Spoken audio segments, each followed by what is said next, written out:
sale, bedroom set. Maple, like new. Sacrifice.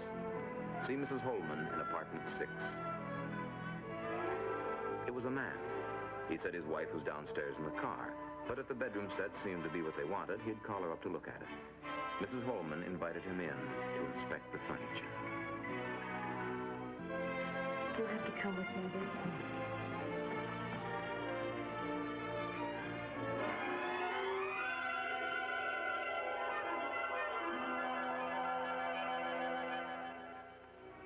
Sam Earl was a part-time law student. He wanted to be a detective. Otherwise, he was reasonably bright. I used him as an operative once in a while, mostly to let him make a little extra money. He and his wife, June, could use a little extra money. For that matter, who couldn't? Hey, my girlish figure. Oh, you're a girlish figure. Tyler? Huh? Tyler, breakfast is ready. Hey, good morning, sweetie. Hi, honey. Hi, lawyer. Morning, Barber. Barbara. Barbara. It's no way to talk to your brother. It's a beautician. Of course. Hey, Sam, you losing weight? Oh, stop it. Junie, look, I'm not going to have breakfast this morning. Edie's coming in for a touch-up, and I'm going to have some coffee with her. Turn around. I stay pretty good. I could shape a little better here. I'll do that tonight. Listen, bring Edie home with you for dinner. Oh, good idea. Hey, you haven't even read the paper yet. Look at that. Mac the Knife got another one. Oh, you mean that creep is still loose? Psychopathic. Where this time? The Scribner building down the street. None of them's been more than 10 blocks away from here. You realize that? Like, look, Junie, take care of yourself now, you understand? I'll see you both tonight. Yeah, Tyler. Well, Tyler. Hi, Mike. Good morning. Hello and goodbye. Give my love to Edie. Sure will. Yeah. Hi, Mike. Hello, Junie. Morning, Mark. Hello, Sam. Want some breakfast? No, I had some hours ago. You want to work for me a couple hours today? Sure. Good. All right, you take this list and you look up the Gurney witnesses here. Gurney seems to think that they'll testify that he was in the crosswalk when the car hit him. Okay. How do you expect me to learn anything chasing after accident witnesses? We gotta go after this guy. We catch real headlines if we caught him. Junie, can't you do something about Fat Boy here? Now, he's a character. Now, look at him. Nice, chubby little fella, comparatively handsome, got a lovely wife, pleasant place to live, and he wants to be a detective. I'm gonna be, too. As good a one as you are. Yeah, you want to be like me, huh? You know what it takes to be a successful private detective? You got to eat it and sleep it and drink it 24 hours a day. You hate, and you hate it in return. No. You finish night law school, and then if you still want to be a detective, you join the police department of the FBI. Mike, don't you want to see that guy caught? No woman in the neighborhood's safe. Sure, I want to see him caught by the police department. He's their job, and he's their responsibility. It's got nothing to do with me, or you'll have one small pancake.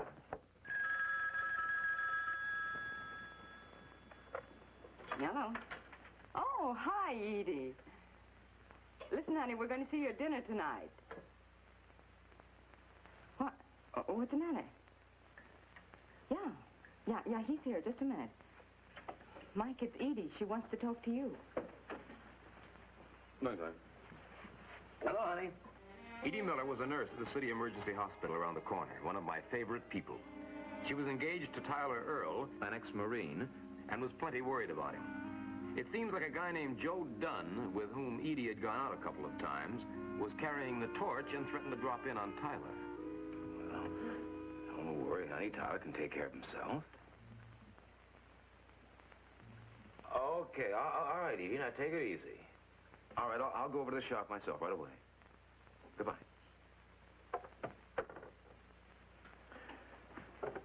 Well, What do you mean Tyler can take care of himself? well, Edie just heard about a guy going into business. Opening another beauty parlor? Close to Tyler's? Yeah. All right. No, don't worry about that. Tyler's got his regular customers. Mike, I don't see why we don't go after this guy. Look up the list, will you, Sam?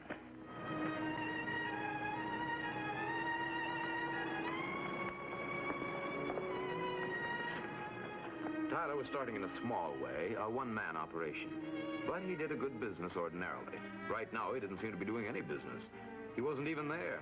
There was no sign of a recent battle either. Nothing but the hum of a hairdryer someplace back in no man's land. Tyler, excuse me, man. Mr. Tyler? Okay.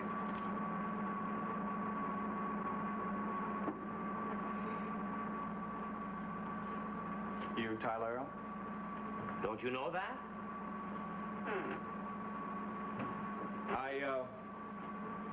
I talked to you over the phone a couple of weeks ago. Oh? Joe Dunn. Well, Joe. You don't look like you came to shake hands.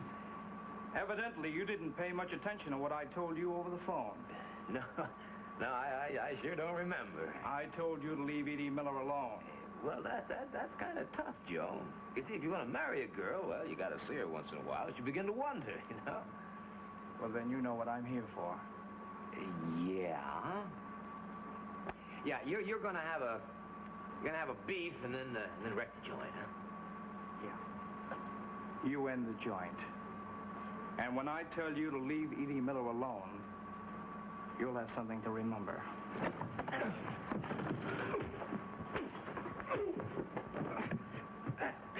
All right, Edgar. It's your turn. Belt him one. And I want to hear those ribs crack. Edgar? Oh, no, you're kidding. Hey, you know what I think? Timber!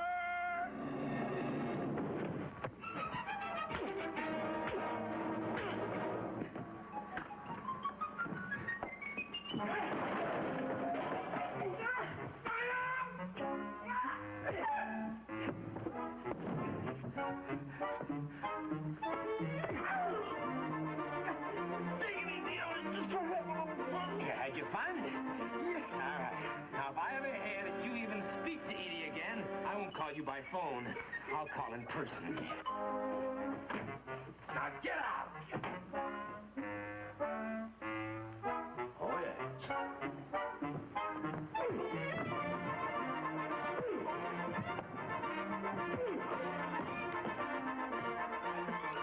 Happy landing.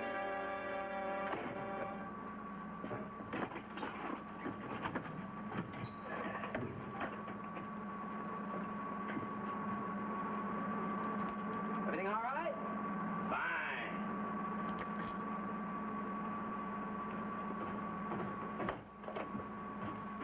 Hey, what are you doing? Following me around, Seamus?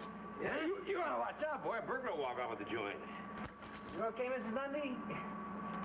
They're out of Mrs. Dundee's hair and had to run down to the drugstore. Had to buy retail, huh? Yeah? Hey, what happened here? Somebody come in while I was gone? Well, yeah, a guy wanted a massage, so I sent him down the street. You mean the barber shop? Yeah. Mike, was he here? Tyler, are you all right? Why wouldn't I be all right? Was who here? The guy who wanted a massage. It was Joe Dunn. He said he was coming here. You mean your ex-boyfriend over here? Huh? What was he doing here? Tyler. What is this?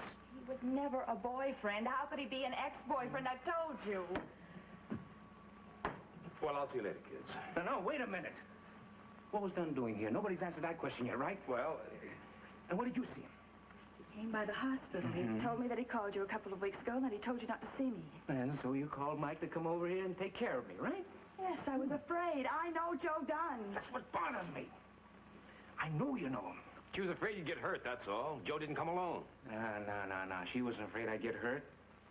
She knows I can take care of myself. You were afraid of Joe Dunn, right? You were afraid of your boyfriend, right? Huh? You didn't want me. And you were playing around behind my back, right? Huh? Come on, now, tell me. Take it. Now, will you tell me? Take it easy, will you? You better control that temper, boy. You'll get into trouble someday. Come on, make it up to her, will you? Come on. Shake Pup here. Come on. Honey. Baby. I'm sorry. I'm sorry. No.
did I say I lived with hate? I didn't know what it was. I was an amateur in the hate division until the morning they found Edie with her throat cut and her hands and face slashed. Edie had fought a knifer with nothing but heart and bare hands. Tyler found her. He went to her apartment when she didn't keep a breakfast date. He called the police, and he called me. I want this guy, Pat. I want this guy for my very own. It's funny, since the first times I got into this business, I feel like I could be sick. I know. Can see it in your face. Calm down, Mike. He belongs to us. Sammy! Stop fussing around. You know better than to touch anything. Mike, they said all the heat in the apartment was going full blast. Well, why? Doesn't make any sense. Stop playing detective, will you? He's done it before. He wanted the room hot to keep the body temperature up so we couldn't set the time of death. Mike, we've got to catch this maniac. I wanted to go after him before. Only you'd listen to me. We don't even know whether it's the same guy. The same guy. Same method of operation. No sign of forced entry on the doors or windows. Knife. What he did to her. Everything's the same MO except one thing. He didn't leave the knife behind. Except two things. Edie fooled him. She's still alive.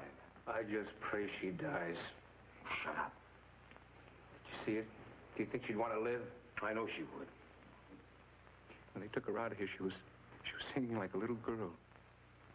The police surgeon said that even if she lived, her mind would be gone and she'd be scarred for life. With the first look, you take another look and understand, and you pray that she lives. Oh, look, that's all I have been doing.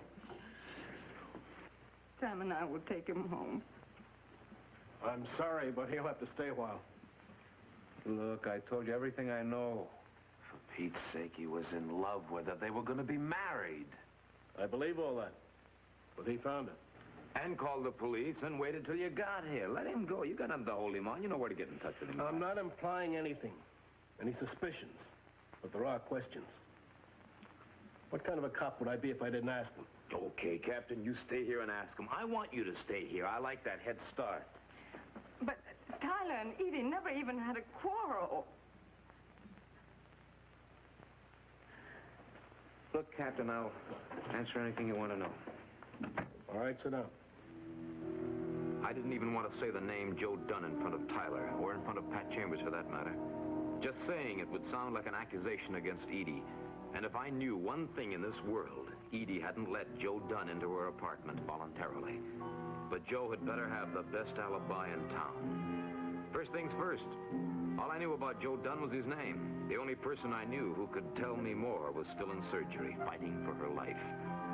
Joe was a sharp dresser, so I figured if anybody in the block knew him, it would be the shoeshine man.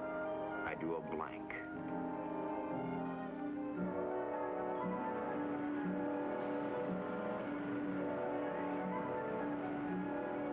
But then all of a sudden I got lucky. The newsie didn't know anything about Joe Dunn, but how about Joe's pal Edgar? Yes, sir, how about Edgar? He'd seen Edgar in a pool hall on 43rd Street just an hour ago.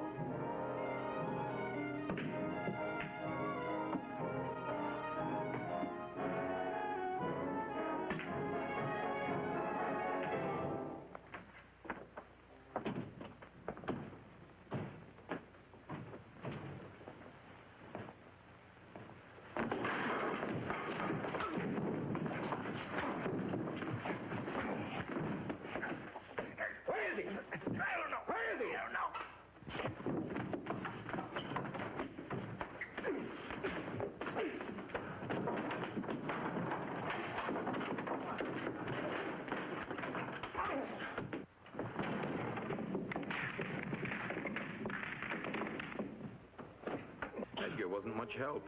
He said he hadn't seen Joe and didn't know where he'd gone. I had to believe him. I was cracking his spine. It was a moment for truth.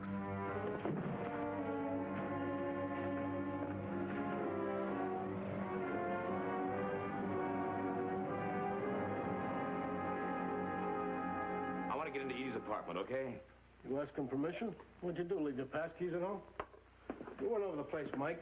And how we went over it. When a guy goes into a room, any guy, any room, he leaves something. Even if it's only the smell of it, something. In this case, bare spots, where he wiped everything clean. There must have been some prints around. Yours, Flanagan's. Yeah, and yours on the front doorknob, and Tyler's and Edie's all over the place, and Sammy's left thumb on the oven. That boy's a detective. Any news about Edie? She's still alive, if you can call it living. She came out of surgery thinking she was a little girl who'd fallen out of a swing back in Indianapolis.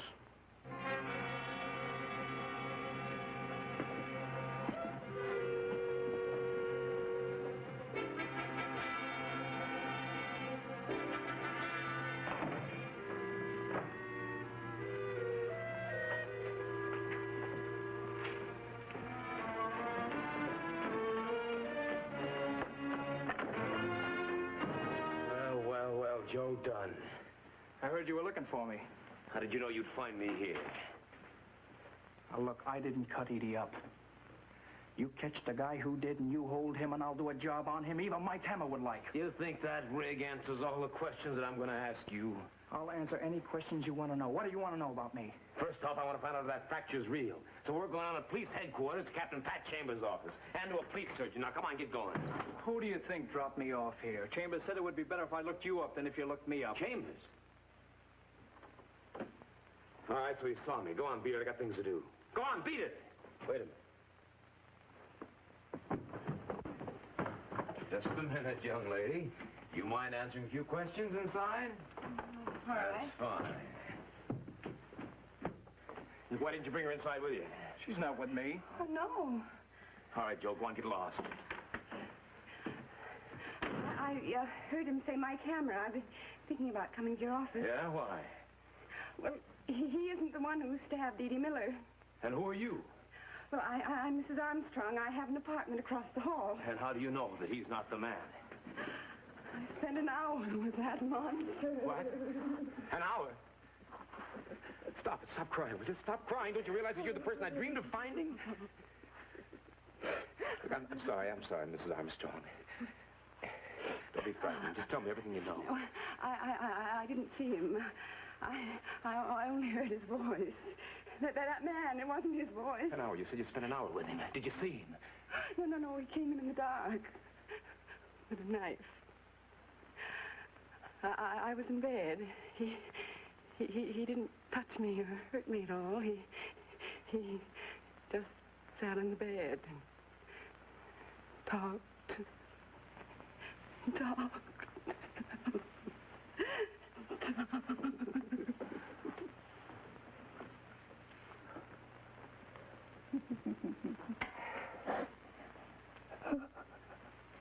Why didn't you call the police? But I only heard his voice. I was afraid to go to the police. Oh, you do understand, don't you? Sure, I understand.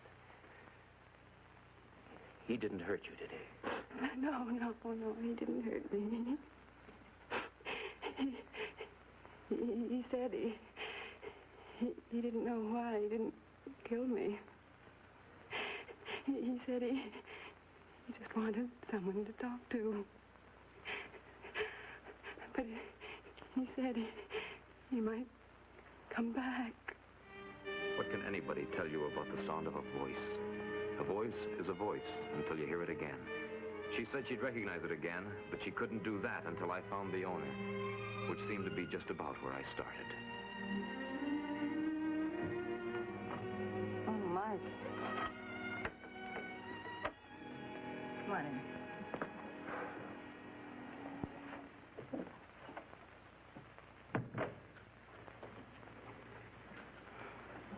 Any news? No news, no. She's still alive. No change. Where's Sammy? It's what, Tyler?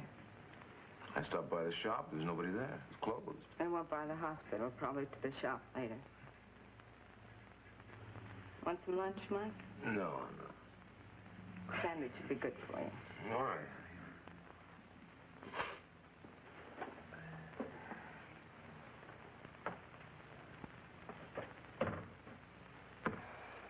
Too bad Sammy's not here. I had something I wanted him to look up.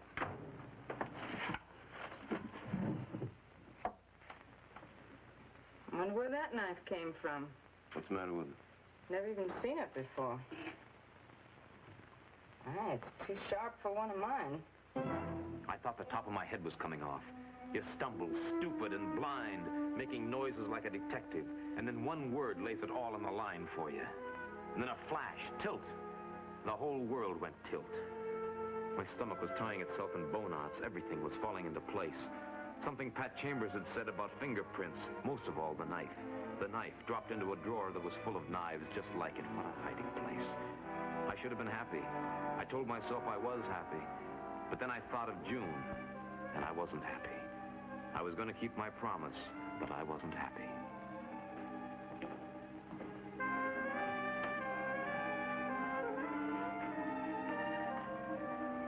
Hi, Mike.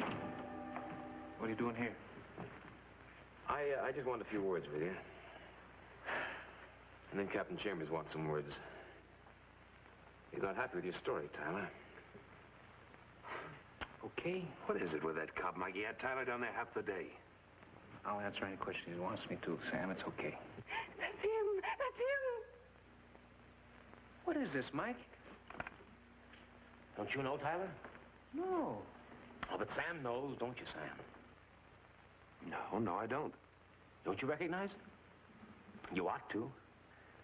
You sat by her bed a long, long time. A couple of nights before you cut up Edie. Mike, have you gone crazy? I don't know that woman. Go for it, Sam. Hey, this doesn't make sense, Mike. Sam. It's from Edie's apartment. It'll fit your hand. You've used it before. You really believe that, don't you? You really think I heard Edie, don't you? Pat Chambers has you. Oh, how he has you. He doesn't even know it yet. It didn't even ring a bell when he told me that he had found your left thumbprint on Edie's oven. Is that all? You saw me put it there, Mike. You chewed me out for doing it. Sam, no. When I saw you, you had your coat in your left hand. Your right hand was on the oven. No, Sammy, you'd been there before any of us. And to top it all, June found Edie's knife in her drawer at home. Why did you do it, Sam? Why Edie? I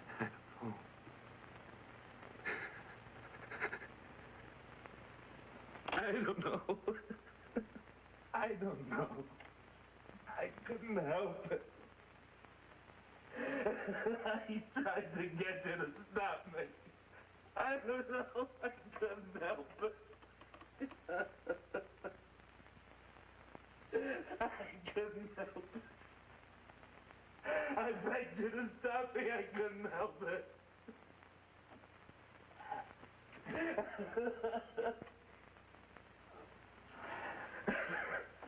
Sam? Why, Edie? Why would you hurt Edie? Hmm? Why? Hmm? Why? Stop it! Stop it, kid. Relax, relax. Why, Edie? What?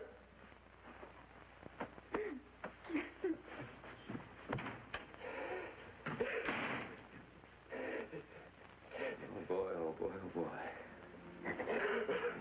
It wasn't Sammy Earl sitting in that chair. It was a sad, sick man, a psychopathic who'd named himself Mac the Knife. Who knows what twists a human mind, what warps a soul? Who can say which punishment really fits a crime? Somebody had to sit in judgment on Sammy, and somebody would. But boy, you know, I'm glad it wasn't me.